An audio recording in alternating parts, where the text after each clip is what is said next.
दोस्तों, अमेज़न जंगल का नाम सुनकर हमारे दिमाग में जो सबसे पहले आता है वो है यहाँ पर रहने वाले अलग अलग तरह के भयानक जानवर, जैसे कि एनाकोंडा, पाइथन और कोबरा।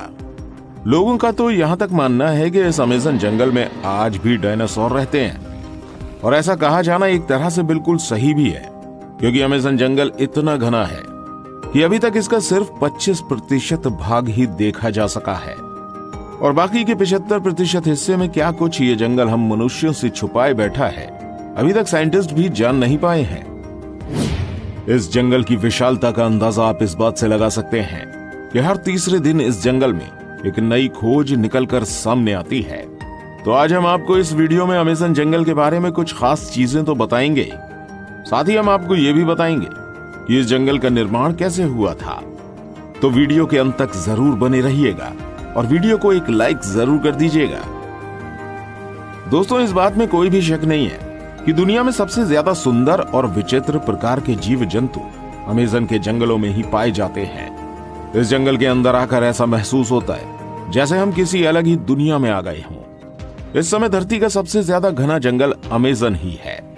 इस जंगल में पाए जाने वाले एनाकोंडा बाकी देशों की तुलना में काफी ज्यादा बड़े होते हैं। इसके अलावा इस जंगल में प्राचीन वक्त के भयानक सांपों को देखे जाने का भी दावा किया जाता है, क्योंकि इस जंगल का क्लाइमेट बिल्कुल वैसा है जैसे कई लाख साल पहले धरती का हुआ करता था। इस जंगल में बुलेट आंट जैसी चींटियां और कई अनोखे जानवर मौजूद हैं, जो कि बस अमेज़न जंगल में ही मिलते हैं। जैसे कि हमने आपको पहले ही बताया, अभी तक अमेज़न जंगल का आधे से कम एरिया ही देखा जा सका है, और बाकी का 75% हिस्सा ऐसा है जहां आज तक इंसान नहीं पहुंच पाया है, क्योंकि ये इतना ज्यादा घना है कि इसके अंदर जाना ही किसी जोखिम से कम नहीं है, और इतने अंदर तक टेक्नोलॉजिकल सामानों को लेकर जाना और भी ज्यादा मुश्किल है। जैसा कि आपने जाना, इसका क्लाइमेट लाखों सालों पहले की पृथ्वी जैसा है, तो वैज्ञानिक भी इस जंगल के साथ ज्यादा छेड़छाड़ करके इसको बर्बाद नहीं करना चाहते। अमेज़न जंगल के अंदर जानवरों के अलावा आदिवासियों की कई प्रजातियां भी निवास करती हैं, और इस जंगल के अंदर कई प्रजाति तो ऐसी भी हैं जिनके बारे में हमें अभी तक कुछ भी नहीं पता है। और अगर इस बढ़ते मॉडर्न टेक्नोलॉजिकल डेवलपमेंट के चलते ये अमेज़न जंगल नष्ट हो गया तो दुनिया के कई सारे जीव हमेशा के लिए विलुप्त हो जाएंगे। अमेज़न जंगल के बारे में आए दिन नई और अनोखी बातें सामने आती रहती हैं। अक्सर यहाँ पर कई तरह के एक्सपेरिमेंट और स्टडी चलती रहती है। जैसे कि अभी कुछ साल पहले, साल 2017 में लीड्स यूनिवर्सिटी ने एक रिसर्च में पाया कि अमेज़न जंगल जितनी कार्बन डाइऑक्साइड ग्रहण करता है उतनी और कहीं नहीं जाती। इसके चलते यहाँ पर कार्बन एम्बिशन बहुत कम है, और यही कारण है कि यहाँ का वातावरण इतना अच्छा है। साइंटिस्ट कार्लोस नोबेल अपनी रिसर्च में बताते हैं कि जिस तरह से अमेज़न जंगल को आज के समय काटा जा रहा है वह इस पृथ्वी के लिए बहुत ज्यादा नुकसानदेह हो सकता है, क्योंकि ये जंगल पूरी दुनिया को 20% से अधिक साफ ऑक्सीजन प्रदान करता है।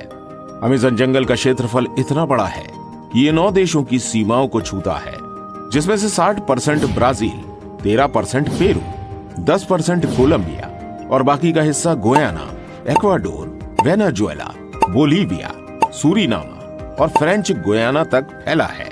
आप एक बात जानकर शॉकिंग होंगे कि जितने जानवर इस पूरी पृथ्वी में देखे जाते हैं उसके 1/3 जानवर अकेले अमेज़न जंगल में देखे जा सकते हैं। इस जंगल के पेड़ों की संख्या लगभग 4 अरब बताई जाती है, जिसमें 16,000 से ज्यादा उनकी प्रजातियां हैं। दोस्तों, अमेज़न जंगल के कीड़ों की भी बहुत अधिक चर्चा की जाती है। कहा जाता है कि यहाँ जितनी तरह के कीड़े और जीव जंतु मिलते हैं उनमें से कुछ ही फीसदी के बारे में साइंटिस्ट अभी तक पता लगा पाए हैं। यहाँ पर पाई जाने वाली बुलेट चींटियां कोई साधारण चींटियों जैसी नहीं है। कहा जाता है अगर ये किसी इंसान को डंक मार दें तो बंदूक की गोली लगने जैसा महसूस होता है। देखने में भले ही ये नॉर्मल चींटियों की तरह छोटी ही है, लेकिन इनके डंक में बहुत ही खतरनाक जहर पाया जाता है। चींटियों के बाद यहाँ पर मकड़ियों की भी चर्चा बहुत अधिक होती है, क्योंकि यहाँ पर मकड़ियों की 3000 से ज्यादा प्रजातियां पाई जाती हैं, जिनमें से ज्यादातर खतरनाक और जहरीली ही होती हैं। इस जंगल की टेरेंटोला मकड़ी को सबसे ज्यादा खतरनाक बताया जाता है। कहा जाता है ये मकड़ी अपने बालों को खतरनाक वेपन्स की तरह उपयोग करती है। अगर गलती से ये किसी इंसान की आंख में लग जाए तो बुरी तरह से घायल कर देती है। अब इतने कमाल के और छोटे जानवर बस यहीं देखने को मिलते हैं। तो ये तो हो गई इस जंगल के बारे में कुछ खास बातें, लेकिन इन सब से जो बेहद खास है वो ये है कि ये जंगल बना कैसे। ये जानकर आप जरूर चौंक जाएंगे, क्योंकि आप कह सकते हो कि अमेज़न जंगल जिस तरीके से बना है उसने लगभग आधी पृथ्वी को बर्बाद कर दिया है। अभी हाल ही में कुछ स्टडी से पता चला है कि डायनासोर जैसे बड़े जीवों को मारने वाला एस्टेरॉयड एक नए नियोड ट्रॉपिकल जंगल के निर्माण के लिए जिम्मेदार है। इन ट्रॉपिकल जंगलों का निर्माण एक एस्टेरॉयड के कारण हुआ, जो आज से लगभग 65 मिलियन साल पहले पृथ्वी से टकराया था, और इसके बाद क्रिटेशियस मास एक्सटिंक्शन हुआ था, जिसने धरती के पूरे रुख को ही बदल दिया। इस दौरान पृथ्वी पर राज करने वाले 25 किलो के वजन से अधिक लगभग 75% जीवों की प्रजातियां पूरी तरह से विलुप्त हो गईं। ये मास एक्सटिंक्शन मुख्यतः 2 कारणों से हुआ, जिसने डायनासोर जैसे भयानक जानवरों का नामो निशान मिटा दिया। सबसे पहले लगभग 65 मिलियन साल पहले 10 किलोमीटर साइज जितना विशाल एस्टेरॉयड हमारी धरती से आ टकराया, और इस एस्टेरॉयड के पृथ्वी से टकराने के कुछ ही टाइम बाद कई किलोमीटर दूर तक आग का गोला फैल गया। इस आग के गोले ने रास्ते में आने वाले सभी बड़े जीवों की प्रजातियों को पूरी तरह से नष्ट कर दिया। इस एस्टेरॉयड की टक्कर में समुद्र में कई किलोमीटर ऊंची खतरनाक लहरें उठी, जिन्होंने चारों तरफ तबाही मचा दी। इस टक्कर के कारण निकली धूल कुछ ही वक्त में पूरे आसमान में फैल गई, जिसकी वजह से हमारी धरती का वायुमंडल काफी वक्त के लिए धूल और गैस से ढका रहा, जिसके कारण सूरज से आने वाली प्रकाश की किरणें धरती की सतह पर नहीं पहुंची, जिसकी वजह से धरती का तापमान कई डिग्री सेल्सियस तक गिर गया। इस महाप्रलय की वजह से जीव जंतु और पेड़ पौधे बुरी तरह से नष्ट हो गए। अब कुछ महीनों के बीतने के बाद धीरे धीरे पृथ्वी के वायुमंडल से धूल और गैस के बादल साफ होना शुरू हुए, और प्रकाश की किरणें एक बार फिर से धरती पर पहुंचने लगी। इस मास एक्सटेंशन के बाद चूहे की तरह दिखने वाले मैमल्स और दूसरे जीवों की प्रजातियां अस्तित्व में आईं, जिन्होंने कई लाखों सालों के एवोल्यूशन के बाद मैमल्स से बंदर और बंदरों से इंसानों का रूप लिया। यह एस्टेरॉयड यानी उल्कापिंड हमारे जीवन के लिए बहुत ही ज्यादा जरूरी था। अगर ये उल्कापिंड पृथ्वी से नहीं टकराया होता तो डायनासोर कभी खत्म ही नहीं होते, और हम इंसानों का अस्तित्व कभी सामने आ ही नहीं पाता। और यह एस्टेरॉयड यानी उल्कापिंड ही वो कारण है जिसकी वजह से अमेज़न जंगल इतना ज्यादा घना है, जहां पर कई अनेकों जीव रहते हैं। दरअसल आज जिस जगह पर अमेज़न जंगल है वहां पर डायनासोर के समय बहुत ही लंबे पेड़ हुआ करते थे, लेकिन डायनासोर की प्रजाति में कई शाकाहारी डायनासोर भी होते थे, जो कि इन पेड़ों को बढ़ने का मौका कभी नहीं देते थे, क्योंकि वो इन पेड़ों को बढ़ने से पहले ही खा जाया करते थे। लेकिन जब उल्कापिंड गिरा तो डायनासोर पूरी तरह से विलुप्त हो गए। अब इसके बाद इन पेड़ों को खाने वाला कोई नहीं था, लेकिन जो ये उल्कापिंड था वो बिल्कुल ठीक अमेज़न जंगल के ऊपर गिरा था, जिसकी वजह से उस टाइम में ये जंगल पूरी तरह से नष्ट हो गया था। यहाँ पर कोई भी जीव नहीं बचा, साथ ही ये जगह पूरी तरह से रेडिएशन से भर गई। इस उल्कापिंड का तापमान इतना अधिक था कि इसने सभी हरे भरे पेड़ पौधों को जला दिया। लेकिन वक्त के साथ साथ यहाँ की स्थिति शांत हुई और यहाँ पर जीवन फिर से पनपने लगा।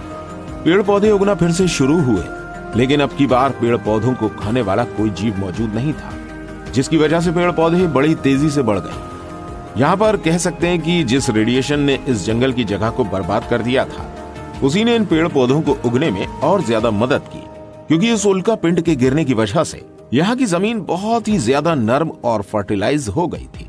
ये जंगल बाकी सभी जंगलों से बहुत ही ज्यादा अलग दिखता है। अगर इसको ऊपर से देखा जाए तो दुनिया के बाकी जंगल और अमेज़न जंगल के बीच का अंतर साफ देखा जा सकता है।